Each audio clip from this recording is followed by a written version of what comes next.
Millionaire CEO gets into his car and hears a 7-year-old black girl telling him to shut up. As he walked towards his black BMW in the parking lot, a high-pitched voice suddenly cut through the silence.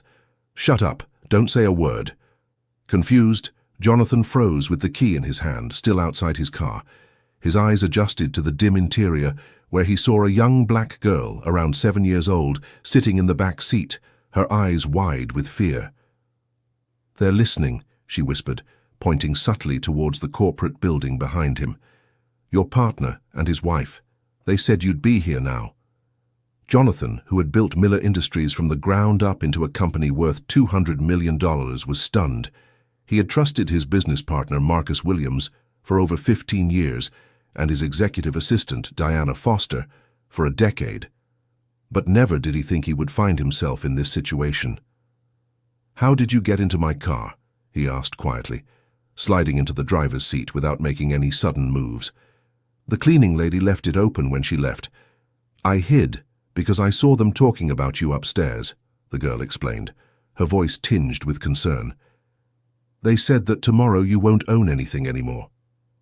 Jonathan's heart sank. Tomorrow was the day of the important meeting with Japanese investors, one that Marcus and Diana had meticulously arranged. "What else did you hear?" he asked, trying to sound calm, but his mind was racing.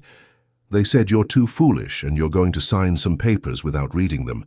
The blonde lady laughed and said that by the day after tomorrow, you'll be looking for a new job." The girl shrank back into her seat, her small eyes brimming with unspoken knowledge. "They said other bad things, but my grandma always told me not to repeat them." Jonathan felt a strange mix of anger and something unexpected. Pride. This child had risked everything to warn him about a betrayal he hadn't seen coming. He turned to her with a soft smile. "What's your name?" "Jasmine," she replied shyly, her eyes still locked on him. "And you're Jonathan Miller. I heard them say it 1,000 times. He hesitated for a moment. "Are you afraid I'll turn you into the police now?" he asked, his voice laced with genuine concern. "No," Jasmine answered, shaking her head. "But I don't know if you're going to turn me in. You should know. You may have saved everything you've worked for." As Jonathan sat there, the lights in the office building across the street began to flicker off one by one. He could already see Marcus and Diana, confident that tomorrow would mark the end of Jonathan's reign as CEO. But they had no idea that Jonathan Miller had found an unexpected ally in the form of a 7-year-old girl who, without even knowing it, had given him the greatest gift of all: time to prepare. As Jonathan drove away from the parking lot, the streets of the city felt oddly quiet. He could feel his mind working at full speed, processing everything Jasmine had said. The betrayal wasn't just personal, it was much worse. The people closest to him, people he had trusted for years, were planning his downfall. And the child sitting behind him, a complete stranger, had somehow seen through it all. Jasmine remained eerily calm, her sharp eyes scanning the rearview mirrors, ever vigilant. "Did they say anything else?" she asked, her voice low but filled with curiosity. Jonathan glanced at her briefly in the mirror, a wry smile tugging at the corner of his lips. "What do you mean?" "The blonde lady said you're too trusting," Jasmine replied, her tone darkening. "She said you trust them like a dog. They even called you a fool."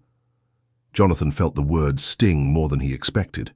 To hear such contempt, especially from people he had treated like family, was deeply unsettling. But what hurt more was how they had convinced him to trust them, blindly and without question. 15 years of partnership with Marcus, 10 years of absolute loyalty from Diana, and he had never once imagined they could betray him so easily. "Where do you live, Jasmine?" Jonathan asked, his voice softer now. He glanced at her in the rearview mirror, his concern growing. Her clothes were worn and ragged, and her face bore the marks of someone who had faced more hardship than most people would ever understand. "Nowhere, really," Jasmine shrugged, her voice matter-of-fact. "Sometimes at the shelter, sometimes on the street, depending on whether there's space or if the other kids aren't too much trouble." Jonathan's heart tightened at her response. A 7-year-old, living on the streets with no place to call home. The thought was unbearable. "Why did you tell me all this, Jasmine?" he asked, genuinely curious. "You don't even know me." Jasmine didn't hesitate. "Because I know what it's like to be invisible. People look at you, but they don't really see you. They treat you like you're nothing, like you don't matter." Her voice was steady, but there was a quiet strength in her words. "My grandma always said that when you see someone getting stepped on, you help them because next time it could be you. People might forget you, but you never forget how it feels." Jonathan stopped at a traffic light and turned to look at her, his eyes widening with the wisdom she had just shared. A child had just taught him more about humanity and integrity than any of the people he had worked with for years. It took him a moment to respond, but when he did, his voice was filled with a kind of awe. "You're right, Jasmine. You really are. I guess I didn't see it until now." They continued driving through the city in silence for a while, each lost in their thoughts. About 20 minutes later, they pulled up to an empty diner. Jasmine immediately dug into a hamburger, her eyes lighting up as she ate with an intensity that spoke of hunger. Not just physical, but something deeper.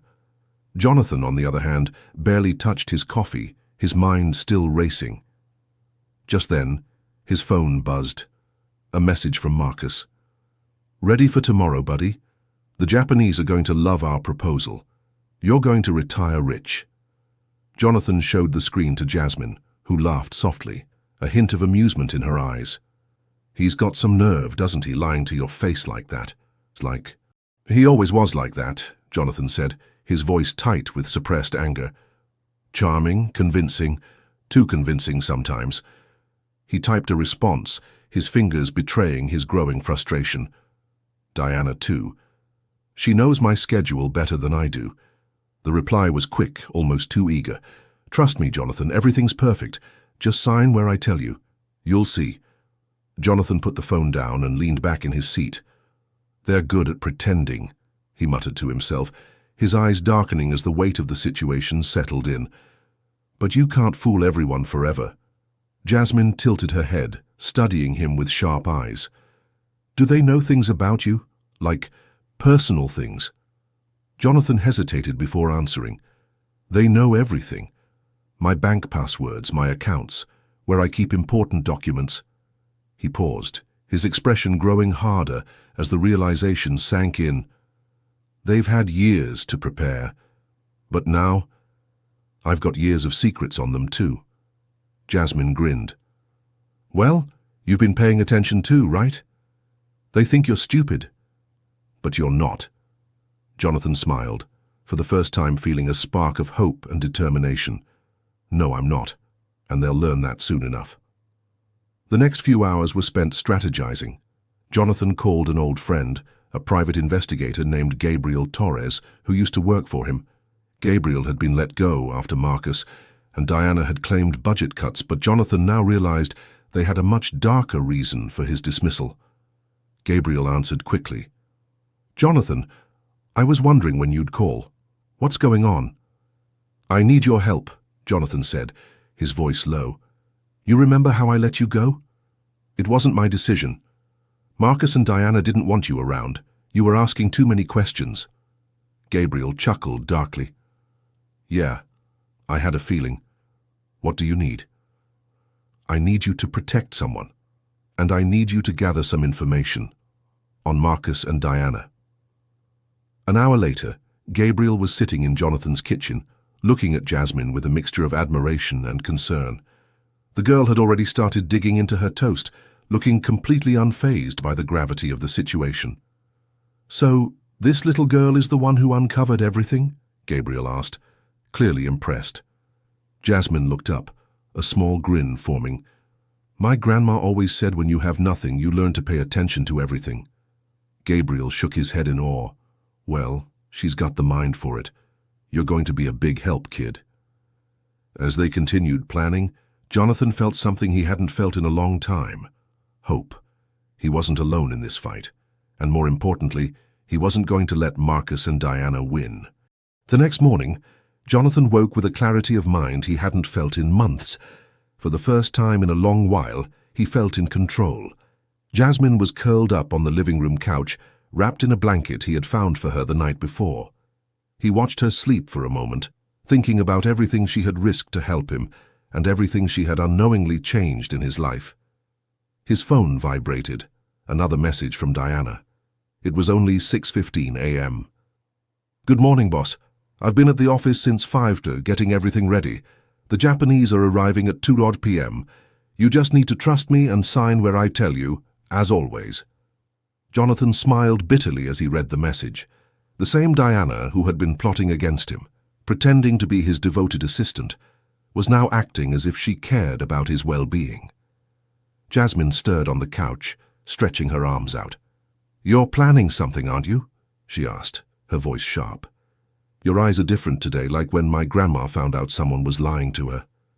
Jonathan took a deep breath, his gaze never leaving the phone. "I am planning something, Jasmine. I'm going to need your help today. You're going back there to listen to their conversations." Jasmine's eyes narrowed. "That's dangerous." "I know," Jonathan said, "but I'll pay someone to protect you." He called Gabriel, his old private investigator. "Gabriel, I need your help today. I need you to protect Jasmine while she gathers more information for me. She's going back to the office, and I need someone watching her closely." Gabriel was already on board. "I'll take care of it, but you need to stay focused, Jonathan. This is your moment." Jonathan nodded, feeling the weight of the task ahead. He wasn't just fighting for his company anymore. He was fighting for his reputation, for everything he had worked for, and for the future he had yet to build. A few hours later, Gabriel and Jasmine were set. The plan was in motion. They had a private security team assigned to watch over Jasmine while she snuck around the building, listening in on Marcus and Diana's final preparations. Jonathan, for his part, would play his role in the meeting, acting as the trusting CEO they thought they had already beaten. When Jonathan walked into the conference room at 2 p.m., he was calm, composed, and collected. Marcus and Diana were already there, making last-minute adjustments to the documents, their smiles wide and confident. They believed they had already won. "Jonathan." Marcus stood and embraced him, his smile almost too bright. "Glad to see you. The Japanese are on their way. Everything's set. You're going to retire rich after this." Diana approached with her usual pleasant demeanor. "Boss, you just need to sign where I marked with the post-its. It's all in order." Jonathan gave them both a nod, but something in his expression had changed. He was no longer the trusting partner they thought he was. He was someone else now. "Before we begin," Jonathan said, his voice low but firm, "I wanted to show you something interesting." He clicked a few buttons on his laptop, and the projector in the room came to life. The screen lit up with spreadsheets showing suspicious bank transfers, dates, and amounts, over 5 million siphoned out of the company in just 2 years. Marcus froze, his smile faltering. "Jonathan, what is this? Some kind of joke?" Jonathan clicked to the next screen. Photos appeared of Marcus entering and leaving offshore banks, signing fake documents and visiting shell companies. "Do you remember these?" Jonathan asked calmly. "This is your network. This is what you've been doing with the company's money." Diana's face went pale. She tried to maintain composure, but the tremor in her hands betrayed her. "Jonathan, this isn't what you think. There are explanations for all of this." Jonathan didn't even look at her. His eyes were fixed on Marcus. "Do you really think I built a $200 million company without learning how to protect my interests?" Before Marcus could respond, Gabriel entered the room, flanked by 2 federal agents. The agents handed Marcus and Diana their arrest warrants. The trap had been set, and now they were caught. "You're under arrest for embezzlement, money laundering, and conspiracy," one of the agents said, his voice cold. Marcus leapt to his feet, his face red with anger and fear. "This isn't over. You can't do this. I'll destroy you." Jonathan stood up, adjusting his tie with a calm demeanor. "Marcus, you've already tried to destroy me. The difference is that I'm better at it than you." Diana collapsed into her chair, unable to speak. The reality of her situation had finally set in. As the federal agents began to lead them away, Jonathan felt a strange sense of peace wash over him. The people who had betrayed him were finally facing the consequences of their actions. Jasmine entered the room then, walking confidently up to the table, her eyes sharp. "Hi, Mr. Marcus," she said in a sweet but firm voice. "Remember me? I was hiding under your desk when you called Mr. Yamamoto, talking about how you were going to steal Mr. Jonathan's company." The room fell silent. Marcus gaped at the young girl, unable to speak. Diana, in a last-ditch effort, tried to deny everything, but the evidence was undeniable. Gabriel played the recordings of their conversations, their voices filled with contempt and arrogance. The trap had closed on them, and now it was too late to escape.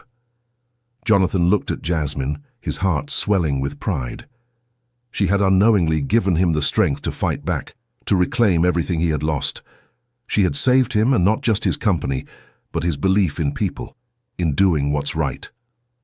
As the agents escorted Marcus and Diana out of the room, Jonathan turned to Jasmine. "Are you happy now?" he asked softly, his voice filled with genuine gratitude. "Yes," Jasmine replied, her eyes shining with that same determination she had shown the first time they met. "Because I wasn't just saving your company, Mr. Jonathan. I was saving our family." 6 months later, Miller Industries had grown by 40%, free from the toxic influence of Marcus and Diana. Jonathan had created a scholarship program for vulnerable children, funding education and housing for over 200 children every year. Jasmine, now enrolled in a private school and thriving, was the honorary president of the program, personally mentoring young people who had faced similar hardships. One day, while attending the program's anniversary dinner, Jasmine turned to Jonathan. "Do you know what the best day of my life was?" Jonathan smiled warmly. "What was it?" "The day I got in your car," she said, her voice filled with emotion. "Because that day, I wasn't just saving your company, I was saving our family." Jonathan looked at her, feeling a deep sense of gratitude and peace.